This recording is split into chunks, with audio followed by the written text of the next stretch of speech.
Amigos, muy buenas noches. Gracias por acompañarnos a la emisión estelar de Noticias 7, hoy, jueves 9 de mayo. Los invitamos, como siempre, para que nos sigan a través del telégrafo.com.es, ecuadortv.es, en el Diario Pública FM y por nuestras redes sociales. Fer, buenas noches. ¿Qué tal, Meche? ¿Cómo vas? Un fuerte abrazo para ti y para todos. Un gusto que nos acompañen en esta noche acá en el Noticiero Estelar. Y recuerden que ya en estos momentos aparece en sus pantallas el código QR, el cual los invitamos a escanearlo con su teléfono celular para acceder a información actualizada y verificada que tiene para ustedes el telégrafo digital. Acá arrancamos con nuestra oferta informativa.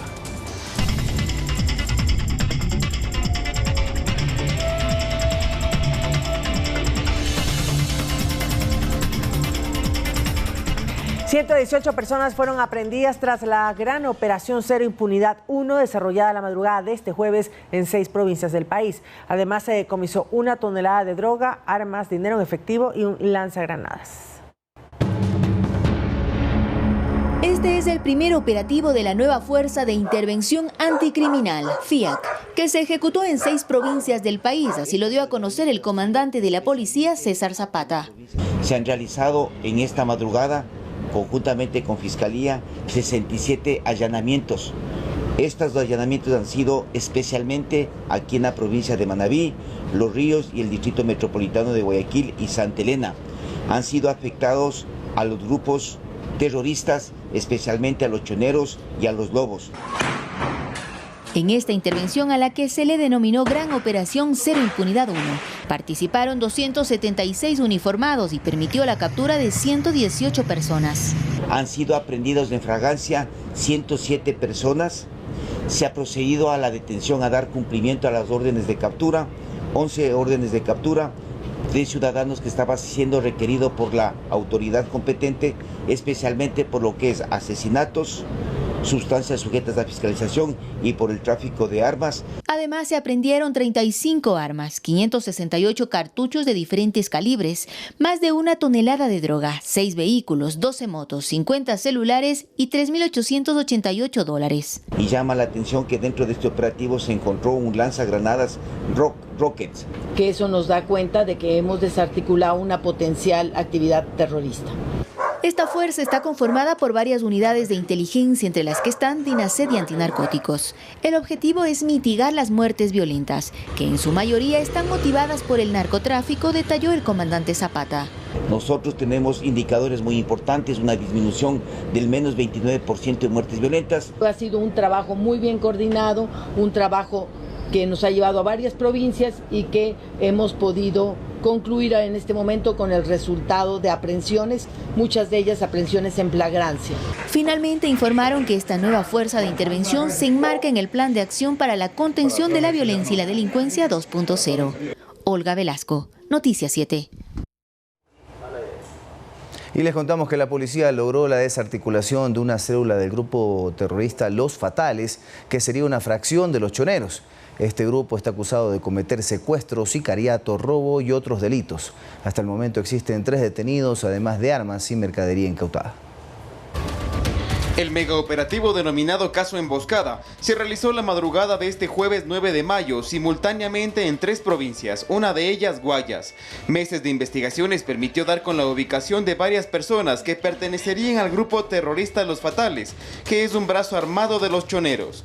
Ellos son acusados de delincuencia organizada tras cometer sicariato, robo, receptación, secuestro, extorsión, entre otros delitos. En uno de los operativos realizados en Balsar, provincia del Guayas, se detuvo a Slater Orlando R. y Karen Angélica R., sospechosos de robar camiones que transportaban mercadería, secuestrar a los choferes y extorsionar a sus familiares. En el allanamiento se levantaron indicios como placas de vehículos y dispositivos móviles, y además se incautó una motocicleta. En el sector de la Montserrat, también en Balsar, en un inmueble relacionado al caso, se decomisaron cámaras de seguridad, discos duros y documentación, mientras que en el cantón El Empalme se detuvo a Johan Alexander A.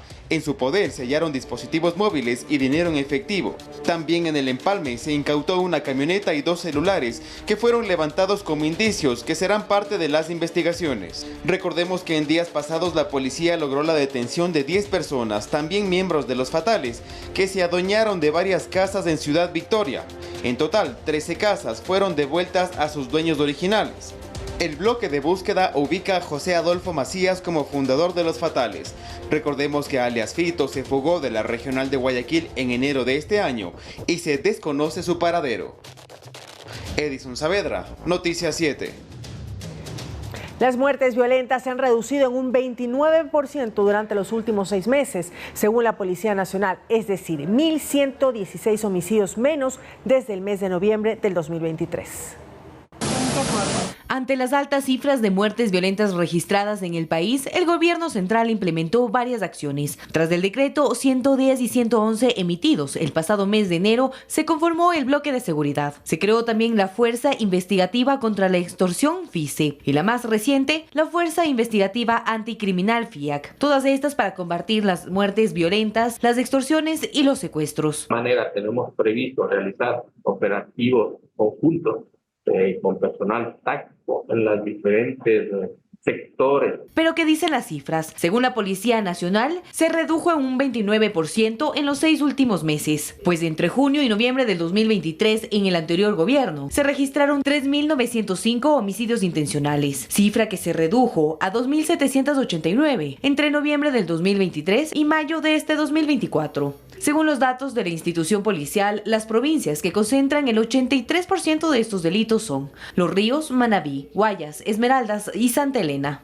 Los registros fueron tomados en cuenta porque existía una alta incidencia de delitos de extorsión, haciendo el análisis temporal y espacial del año pasado y los primeros meses de este año. En torno al delito de extorsión, la Policía Nacional detalla que existe una disminución del 6% durante el mismo periodo. La modalidad de extorsión más frecuente es la virtual, donde la policía identificó que en su mayoría provienen de los centros de privación de la libertad. Modalidad nueva que ellos han adoptado en estos últimos años, tomando en cuenta que este tipo de delitos anteriormente eran selectivos, ¿sí? Ahora son de oportunidad. Si usted es víctima de alguno de estos delitos, puede llamar al 911, donde se cuenta con un agente especializado para la atención de estas denuncias. Manuela Bedón, Noticias 7.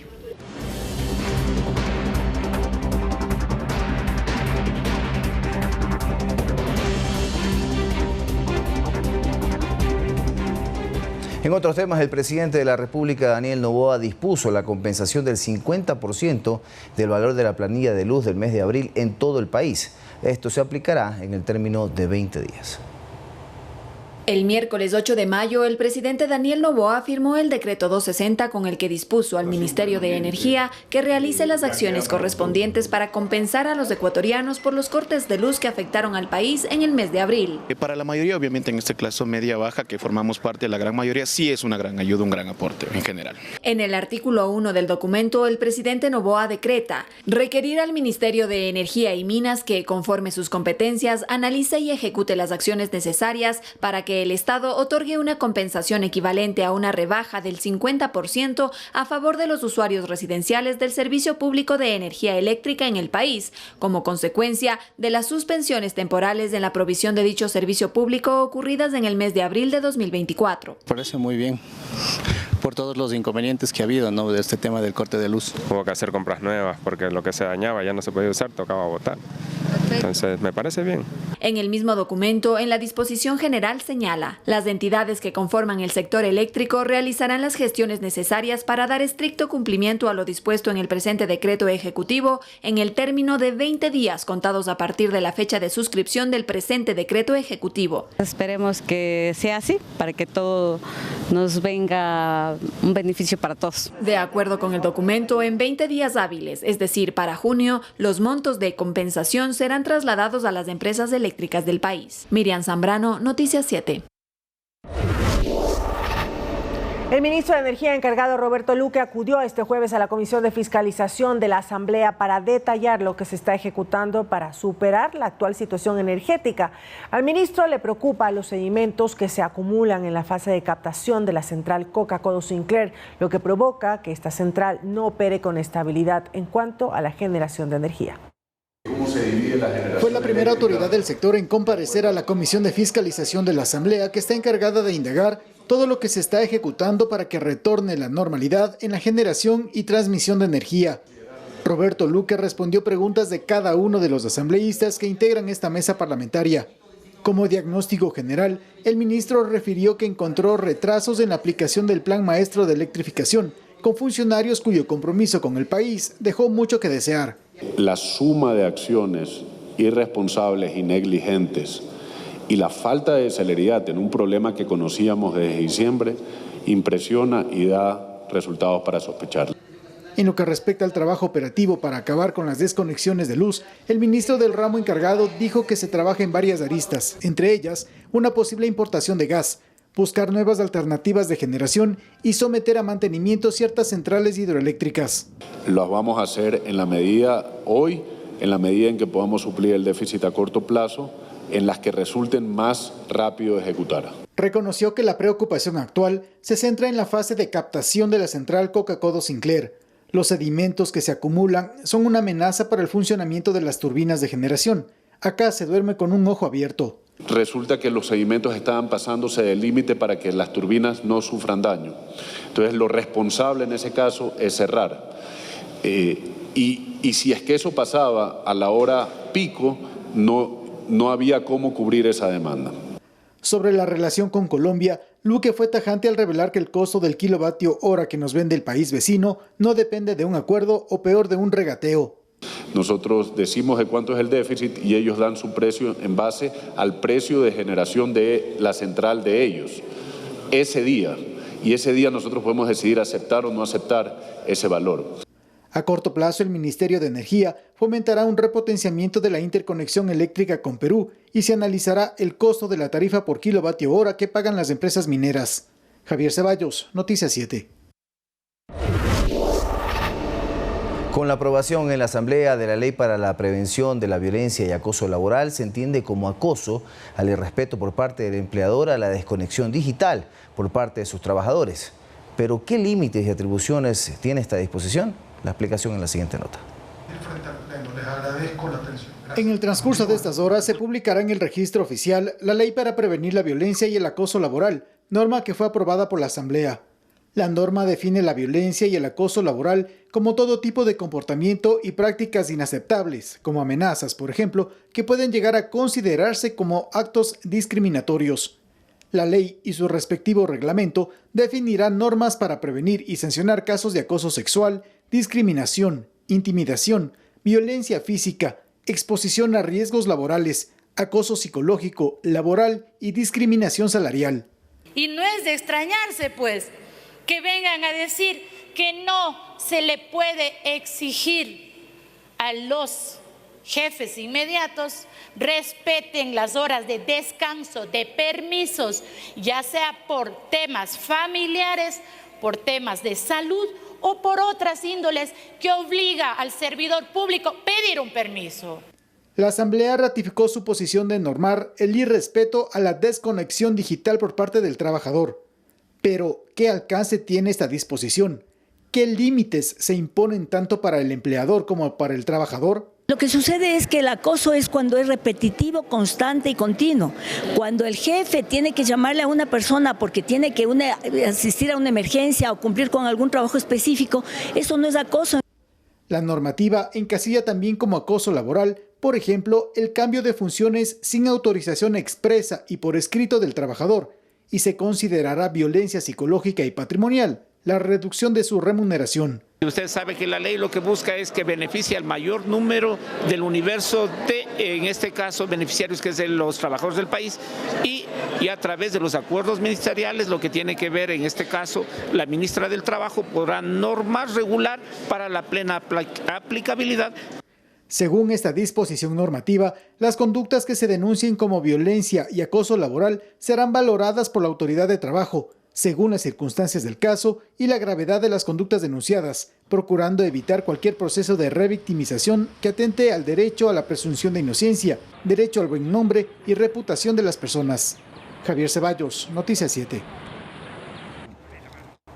La secretaria de Comunicación, Irene Vélez, se refirió a los ministros Mónica Palencia y Roberto Luque sobre su relación con el proyecto urbanístico en Olón. Vélez cuestionó que se busque desprestigiarlos. Tras los cuestionamientos a ministros de Estado por su relación con el proyecto urbanístico en Olón, la secretaria de Comunicación Irene Vélez se refirió en una entrevista radial sobre el tema. Respecto a Mónica Palencia, ministra del Interior, y de Roberto Luque, quien ocupa 2 carteras de Estado, la de Transporte y Obras Públicas, así como la de Energía y Minas, la secretaria de Comunicación reiteró que el proyecto, que empieza mucho antes de que el presidente incluso sea candidato, de que haya incluso la muerte cruzada, de que hay este proyecto en mente, es cuando se empiezan a hacer, por ejemplo, las investigaciones. Ahí es cuando entra, por ejemplo, Roberto Luque, número 1. Y Mónica Palencia ha sido durante mucho tiempo ejerció también como abogada personal del presidente. En palabras de la secretaria, Luque y Palencia son personas de confianza del presidente y por ello, luego de su relación en el ámbito privado, ingresaron al Ejecutivo para acompañarlo en el proyecto político. Que se utilice un tema así para desprestigiar a 2 perfiles que ahorita han levantado el Ecuador, eso ya no solamente es una irresponsabilidad política. ¿En qué juego estamos cayendo? Y a propósito de las vinculaciones de los ministros con el proyecto en Olón, Luque manifestó: mi intervención se dio por un tema técnico y de coordinación técnica de actividades para recuperar un terreno que había sido erosionado por la construcción de una estructura hidráulica hace muchos años, un terreno privado. Su participación se dio mediante la compañía geosísmica. Yo dejé de ejercer funciones en geosísmica desde que decidí ser ministro. Luque ha estado al frente de la gestión vial y de la instalación de puentes en zonas afectadas por las lluvias, al igual que tiene de tarea buscar cómo evitar apagones. Palencia, por otra parte, es la cabeza de la Policía Nacional y su rol ha estado enmarcado en enfrentar a los grupos terroristas dentro de la crisis de seguridad interna. Lautaro Andrade Castro, Noticias 7. Y el Tribunal Contencioso Electoral resolvió sancionar a Allen Berbera, expresidente, en este caso del Consejo de Participación Ciudadana, por infracción electoral, al haber hecho campaña como candidato al CPCCS junto a Rafael Correa, cuando según la Constitución los candidatos a consejeros no pueden hacer proselitismo de la mano de ninguna organización política, ya que vulnera el principio de independencia de dicho organismo. La multa contra Allen Berbera es de 50 salarios básicos unificados, lo que equivale a $22.000 que deberá cancelarlos en un plazo de 3 meses. Además, perdió sus derechos políticos por 4 años, por lo que no podrá postularse a ningún cargo de elección popular en ese lapso.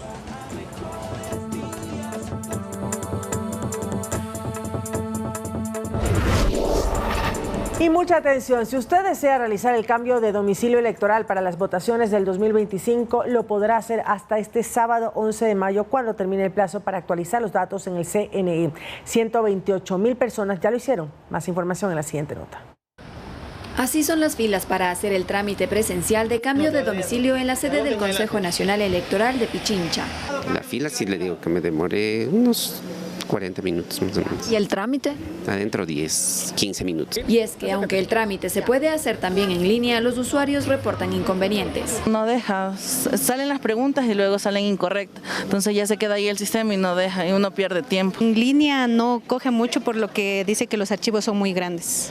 Por ello optaron por asistir presencialmente con su cédula y una planilla de servicio básico, que son los requisitos para hacerlo. ¿Dónde estás votando tú ahora y a dónde te quieres cambiar? Estoy haciendo el cambio de ciudad, de Guayaquil a Quito.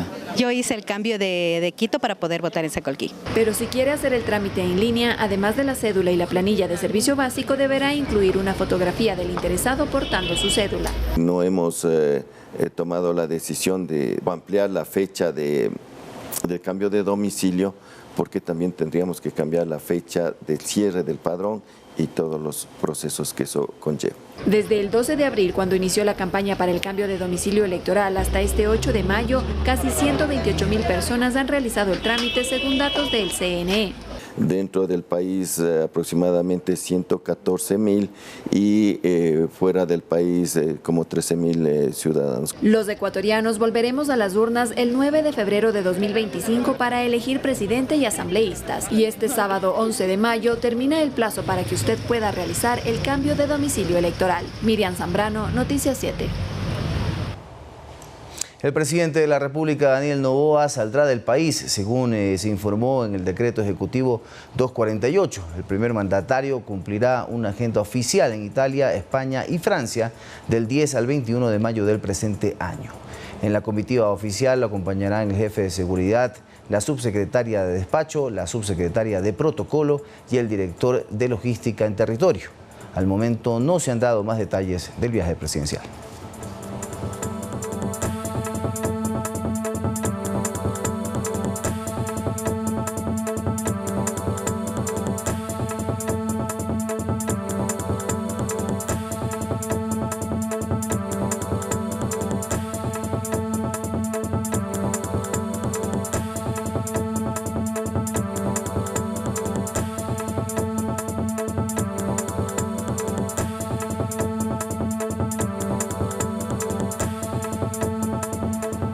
Les contamos, amigos, que el Fondo Ítalo-Ecuatoriano para el Desarrollo Sostenible anunció ya el lanzamiento de la cuarta convocatoria abierta para iniciativas gubernamentales enfocadas en el empleo joven. Para ello existe un presupuesto de $7 millones como financiamiento a los postulantes. El embajador de Italia en Ecuador, Giovanni Davoli, explicó que este tipo de ayuda financiera se debe a que su país también atravesó una crisis interna por la presencia de mafias. Por ello buscan la protección de un grupo vulnerable, la juventud. Escuchemos.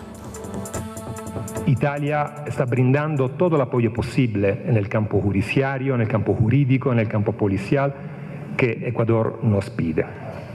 Pero la lucha contra el crimen organizado no es solamente una lucha que tiene que hacer los fiscales y que tiene que hacer la policía. La lucha contra el crimen organizado es una lucha de largo plazo y hay que apoyar directamente al pueblo también. Hay que darle oportunidades, especialmente a los jóvenes, para que no se encuentren frente a una alternativa dramática, emigrar o participar en el crimen.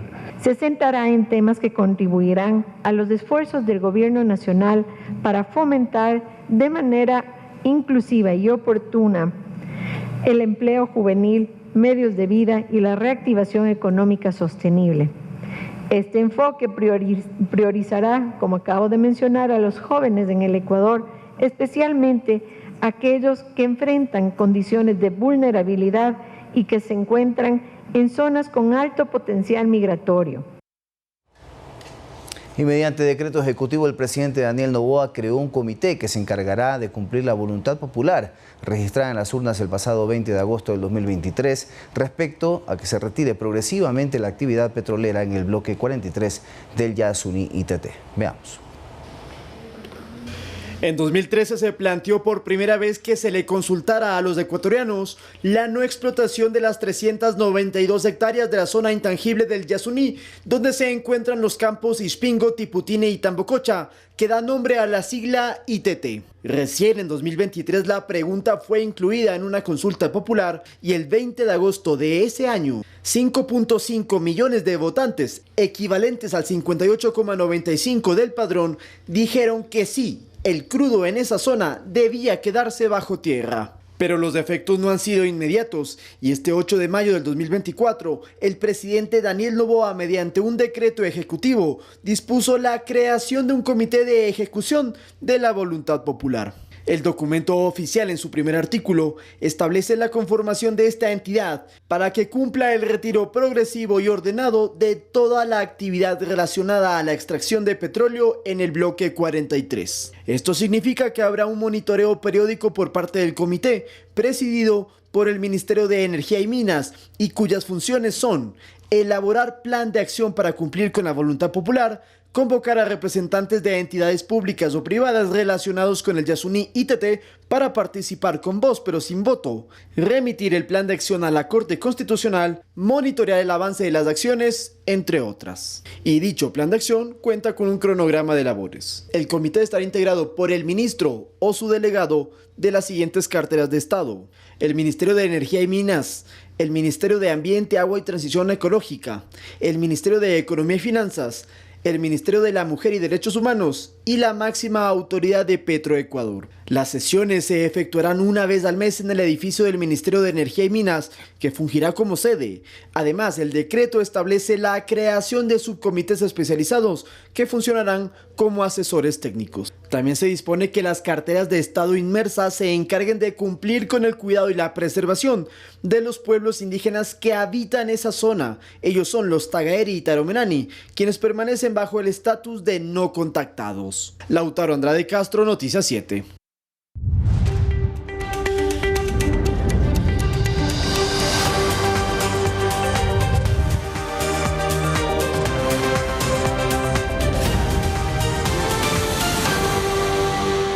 En Brasil, el peor desastre climático de la historia de Río Grande do Sul, limítrofe con la Argentina, se cobró ya más de un centenar de vidas y arrasó con la economía de ese estado agropecuario, el cual demorará meses e incluso años en recuperarse, según las autoridades que hablan de la necesidad de un plan Marshall de asistencia.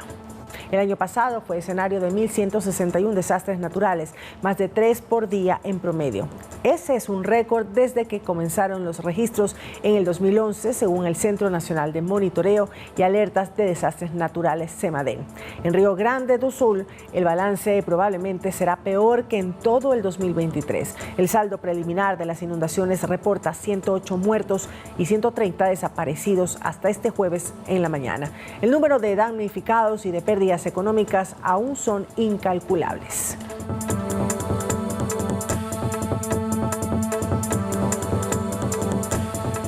Amigos televidentes, hacemos una pequeña pausa y cuando regresemos les contamos más con respecto al caso El Comercio, donde Meche del gobierno ha colaborado con información para toda la investigación del secuestro del grupo periodístico El Comercio. Así es, apoyando a las familias de los periodistas asesinados en el 2018 de Diario El Comercio. Con esto volvemos. Quédese con nosotros.